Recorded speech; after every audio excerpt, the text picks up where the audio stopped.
Jaka berdiri di tengah hiruk-pikuk pasar, mengamati setiap sudut dengan sorot mata tajam. Pedagang kembali tersenyum, anak-anak berlarian tanpa takut, dan aroma rempah bercampur tanah basah memenuhi udara. Meski segalanya tampak lebih baik, nalurinya berkata lain. Kedamaian ini terasa terlalu sunyi, seakan menyembunyikan sesuatu di balik keramaiannya. Ia menarik napas dalam, menyadari bahwa musuh yang dikalahkan tidak selalu berarti ancaman telah berakhir. Masa lalu seringkali menemukan cara untuk kembali, dan bagi seseorang seperti Jaka, istirahat bukanlah pilihan. Di balik lapak-lapak kayu, seorang pria berperawakan tegap berdiri diam, matanya tak lepas dari sosok yang kini menjadi penjaga pasar. Luka lama di wajahnya mencerminkan sejarah kelam, tangannya terkepal seolah menahan kemarahan yang telah lama dipendam. Ia tidak bergerak, tetapi sorot matanya cukup untuk mengirimkan pesan bahwa pertarungan belum benar-benar usai. Langkah-langkah kaki di sekitar mereka berlalu tanpa menyadari ketegangan yang perlahan menyusup di antara riuhnya pasar. Jaka belum menyadari keberadaannya, namun getaran samar di udara memberi pertanda, bahaya sedang mengintai, menunggu saat yang tepat untuk menghantam. Langit siang memancarkan sinar terik, membuat bayangan di antara lapak-lapak semakin tajam. Jaka melangkah perlahan, mengamati wajah-wajah yang berlalu lalang. Ada sesuatu yang mengusik pikirannya, perasaan tak nyaman yang sulit dijelaskan. Ia telah menghadapi banyak pertempuran, tetapi ketenangan semu ini terasa lebih berbahaya dibandingkan perkelahian terbuka. Saat melintasi deretan warung, ia menangkap sesuatu yang aneh. Beberapa pedagang berbicara dengan suara lebih pelan, mata mereka sesekali melirik ke arah bayangan di ujung pasar. Di sudut gelap, pria berwajah penuh bekas luka masih berdiri, menunggu dengan kesabaran seorang pemburu. Napasnya teratur, tetapi ada bara yang menyala di balik ketenangannya. Ia bukan sekadar preman biasa, melainkan seseorang yang menyimpan dendam lebih dalam dari sekadar urusan uang atau wilayah. Jaka akhirnya merasakan kehadiran itu, nalurinya berbisik bahaya. Tanpa menoleh langsung, ia melangkah ke arah jalan sempit di belakang kios, pura-pura tidak menyadari bahwa ia tengah diikuti. Langkahnya mantap, tetapi di dalam dirinya, ia bersiap menghadapi sesuatu yang bisa saja lebih besar dari yang pernah ia hadapi sebelumnya. Jaka berjalan menyusuri lorong sempit di belakang pasar, derap langkahnya menyatu dengan suara kehidupan yang terus bergulir di kejauhan. Dinding-dinding kusam yang memagari jalannya terasa lebih dingin dari biasanya, seakan menyimpan sesuatu yang tak kasat mata. Ia tahu ada seseorang yang mengikutinya. Bukan sekadar pengganggu biasa, tetapi seseorang yang menyimpan niat tersembunyi.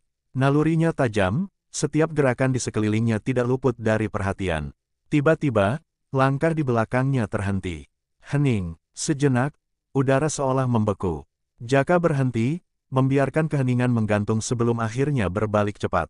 Tatapannya bertemu dengan pria bertubuh kekar yang berdiri di ujung lorong, separuh wajahnya tersaput bayangan.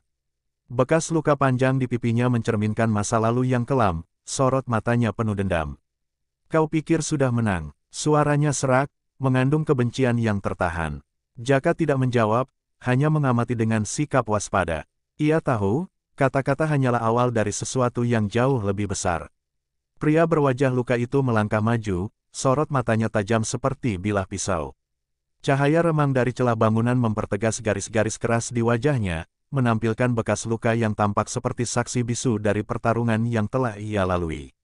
"Kau pikir pasar ini sudah bersih, Jaka?" Suaranya rendah, namun mengandung ancaman yang jelas. "Kau hanya menebang pohon, bukan mencabut akarnya." Jaka tetap diam, tubuhnya tetap siaga. Ia bisa merasakan udara di sekitarnya semakin berat, seakan dipenuhi niat buruk yang tak terlihat. Tiba-tiba, dari dua sisi lorong, langkah-langkah lain mulai terdengar.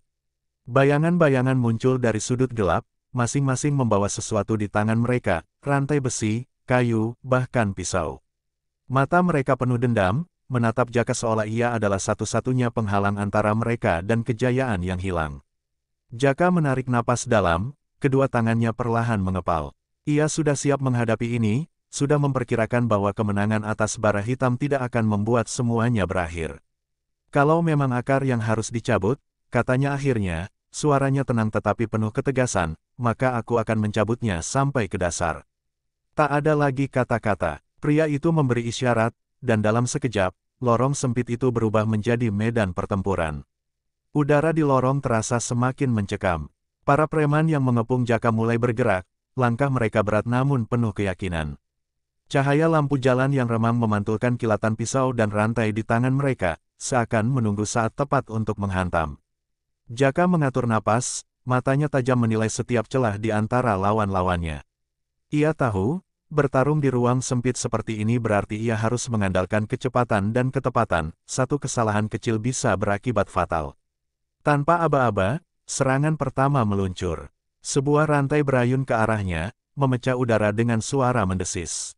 Jaka menunduk, menghindari hantaman, lalu melangkah cepat ke samping sebelum siku kirinya menghantam dada pria pertama yang menyerang.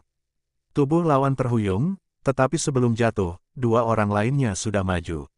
Satu pisau meluncur ke arahnya, nyaris mengenai perut. Dengan gerakan refleks, Jaka menangkap pergelangan tangan lawan dan memutar dengan kuat, membuat pisau itu terlepas dan jatuh ke tanah. Jeritan pendek terdengar saat Jaka menghantam lawannya dengan lutut, tetapi ia tak punya waktu untuk berhenti. Pria berwajah luka masih berdiri di ujung lorong, memperhatikan dengan ekspresi dingin. Ia belum bergerak, membiarkan anak buahnya bertarung terlebih dahulu, seolah menikmati setiap detik perlawanan Jaka.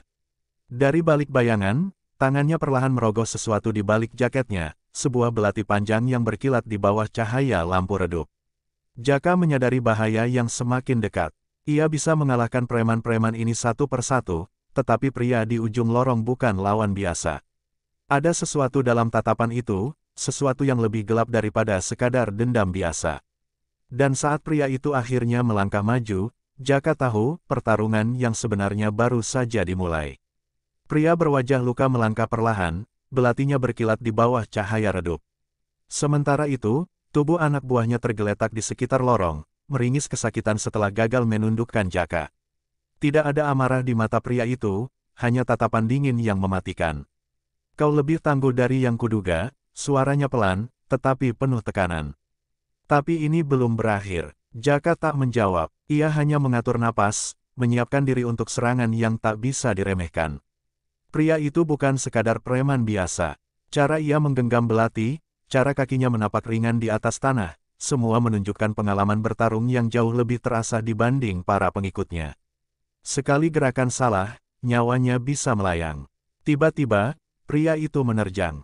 Kilatan besi melesat cepat ke arah Jaka, memotong udara dalam lintasan tajam.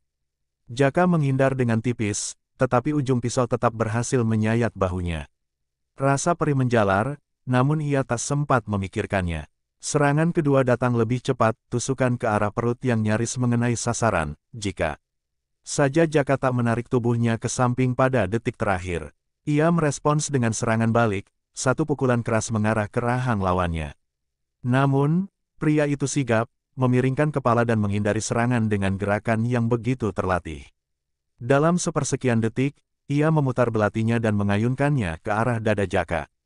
Tak ada waktu berpikir, dengan naluri tajam, Jaka menangkap pergelangan tangan lawan, memelintirnya dengan kuat hingga terdengar bunyi retakan kecil. Pria itu menggeram, belatinya terlepas dan jatuh ke tanah.